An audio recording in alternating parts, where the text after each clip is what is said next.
Okay, so this chapter, chapter 14 of the textbook, deals with a group of learners within our classrooms that we are all too familiar with. And within the last 5 to 10 years, we understand that that group is actually growing. And that is English language learners, students who come to us from countries that are non-English speaking countries. And they're here for one reason or the other and may end up in our mainstream culture and mainstream classes. The chapter also looks at other learners with special needs and the focus on adolescent and youth readers who are at risk and who may have special needs and find themselves outside of the education system. Within the last 5 years, Trinidad and Tobago has been impacted with immigrants coming in from non-speaking countries, non-speaking English countries. Although, so we have the census, the statistics may tell us that we have a large immigrant population coming from Venezuela, China, Nigeria, the Dominican Republic, and those immigrant groups may be itinerant in nature, so they're just passing through. Others may decide to stay and set up their homes here, seeking a better life, and so they may enroll their children in the education system. So, what do we do as classroom teachers when we meet these students who need our help in reading, but their original language is not English? So, that is a concern that is facing teachers, and teachers should be aware of as they proceed into the classroom. Now, reading instruction, you're being taught to provide reading instruction in English, and you're being taught to provide reading instruction in English to English readers. So, how do we approach providing reading instruction in English to non-English speaking? Now, we have to begin at the point of our differences. And we differ from these students through our language and our culture. Now, of course, culture informs language. So it's very important to be aware of language differences and cultural differences of the students. The language difference, of course, will affect the exchange of information between student and teacher. And all of these examples and statistics are given for North America. You would appreciate that the statistics for Trinidad may not even exist. It's too early, and research has not been done in any way to determine the presence of English language learners here. But we know that we see them, we encounter them in our classrooms, so we know that they're here. The cultural differences is where we can really develop lessons and instruction. So understanding culture, the culture of the students, would be a good way to begin, a good way to start, because they bring a rich diversity within the system. Now, culture impacts on how a concept is developed, and culture also defines our value systems. Now, a student understanding a word, so concept development will have a lot to do with vocabulary. So you would find yourself having to do a lot of vocabulary instruction with English language learners because of the difference in which they develop a concept in their culture and their language, and how English language speakers develop a concept, or Trinidadians. So that issue, vocabulary, has become one of the major things that has to be emphasized. for English language learners. Value systems differ as well. So the teacher has to be aware of that and be sensitive to the value systems of their English language learners. Value systems could affect how individuals learn and perform in relation to the expectations of our schools. Saying to a student, you must do better. That student, what does better mean to that an English student, English speaking student, and what does better mean to a Spanish speaking student? Just that simple phrase may pose problematic to both teacher and learner. So these students they come into the system at risk. And of course, we highlighted that being at risk does not mean that they will fail. And at-risk students is just that, at risk for failure. But there's no guarantee that they will fail. So the teacher has to ensure that at-risk students do not fail. Now, some of their issues may originate from home, being some of the things that the parents do or don't do, or maybe cannot do, impacts upon them when they come to school.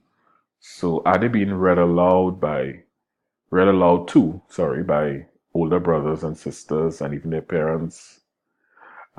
Discipline issues may differ between home and school. Is the home a home that's rich in books? Is the home organized?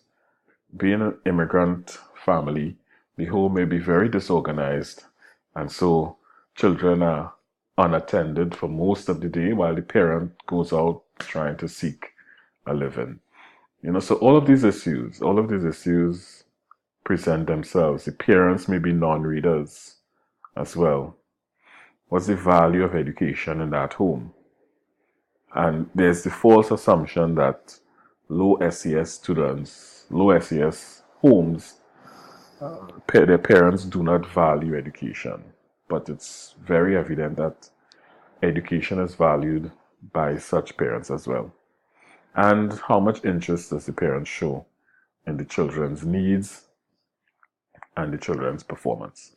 So those may originate at the home. Those originate at the home. So they are non-educational factors. But there are factors that impact on the student performance that originate at school. And these are the factors that teachers should be paying attention to.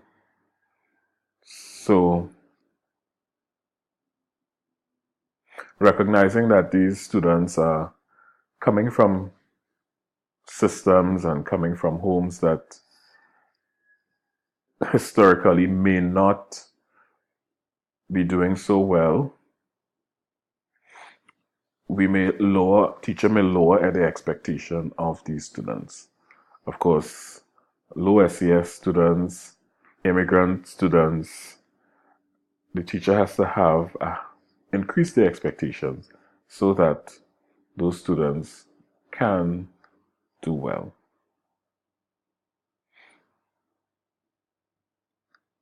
Okay. So we move to illiteracy and functional illiteracy. That's a simple definition.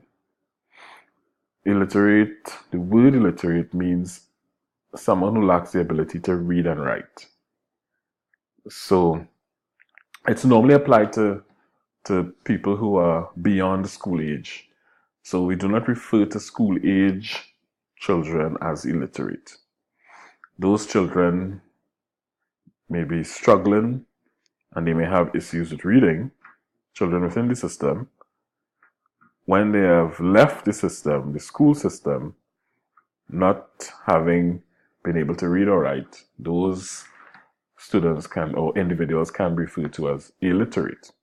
But there's a group within that group that cannot take part in normal day-to-day functioning as an adult. And those such individuals are referred to as functionally illiterate. They may be able to read primary level stories, but they can't cope with information that's found in environmental print or packages or medical forms, a medicine bottle, maps and telephone books and so on. So it impedes their function. I want to introduce here another group, the illiterate.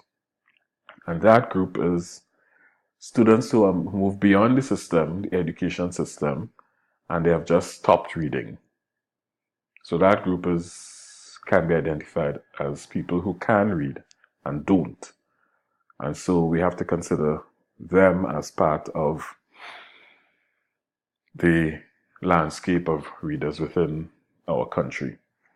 Now, for that group, it's very easy. Again, motivation is a factor there. So motivational exercises, motivational intervention is important for that, the illiterate.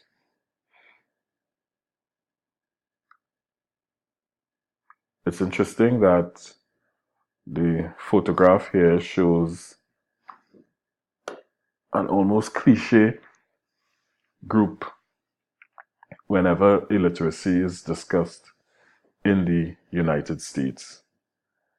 And however, it's unfair. It's an unfair depiction of illiteracy among the United States, among individuals in the United States, that this group is always identified as where the problem lies. But so we don't want to profile, we don't want to think of illiteracy as existing among males, especially, or even among black males, African males. It is a problem that exists across the board.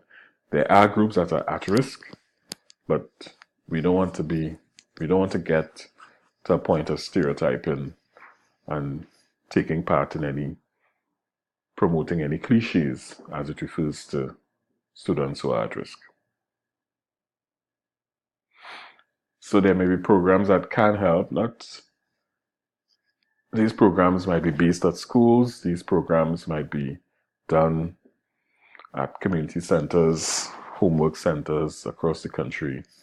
The Adult Literacy Tutors Association, they train tutors to assist adults and adolescents who have left school and cannot function in society. They train tutors to be part and to assist in literacy. That's the Adult Literacy Tutors Association.